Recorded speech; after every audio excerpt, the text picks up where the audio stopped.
Okay, the fact that it'll talk on women here is one of the shorter ones is not because I don't regard the issue as important. Au contraire, I think it's actually the most important single socio-economic change in British history since the Second World War. It's just that actually the biggest story of it needs to be told through the 60s, 70s and 80s, not the 50s.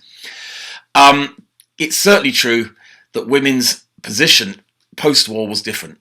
It changed anyway. I mean, there have been significant changes in the years before. The Matrimonial Causes Act of 23, for example, make divorce easier to get. There have been changes in the rights of property, etc. Women, of course, have got the vote in 18 and then fully in 28. Yeah, so women's legal position had changed by the time we get through to the post-war period. And then there'd been World War II. There's quite a few myths about World War II and women, that every woman who'd been in World War II had worked and then afterwards wanted a job. Not really true. First of all, even if they wanted a job, they could always get them. Labour had a real blind spot, I think, with the employment of women. They thought women should be going back home where they belong. And the truth is also that housework was a full-time blooming job. Okay, and you mustn't forget this. Looking after a house in those days was not like looking after a modern house. For a start, you've got coal fires, you've got to cook every day, you've got to go to the shops every day, so you don't have a fridge.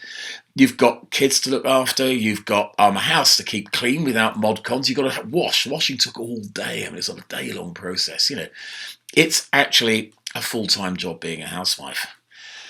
Then, there's a second issue that really is, I think, often not spoken about in women's history in this period. Of course, this is the great period of the baby boom. Right, this is where we see the great baby boom of these years. Kids growing up. And that meant there were lots of women looking after children. The next generation, though, I think these mothers' daughters would be the ones who often would make the change, or indeed these mothers, e.g. mine, as we'll discuss another time. And divorces did go up sharply after the Second World War. I think this is actually more than anything else a product of war. Some women had seen they don't have to put up with the miserable old gits they're living with, or perhaps men the same way, to be honest with you. Relationships always fracture under pressure of war. Divorce was still scandalous.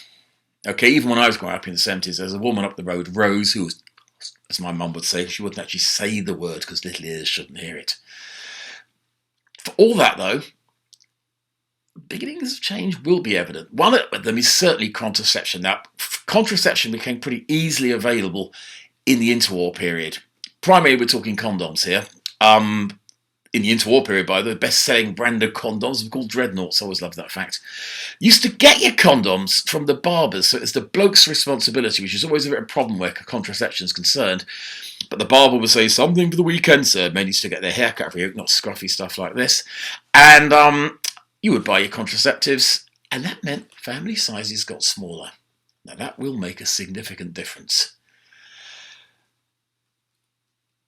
All of that comes from other important differences. All mod cons. As people got better off, they could afford washing machines. Now, these weren't modern washing machines. You still involved quite a bit of effort in washing, but they made washing a hell of a lot easier and a hell of a lot quicker, mainly because more than anything else, they had a spin dryer that actually spun the water out of the clothes so it would dry much more quickly, not to use a mangle to squeeze them dry.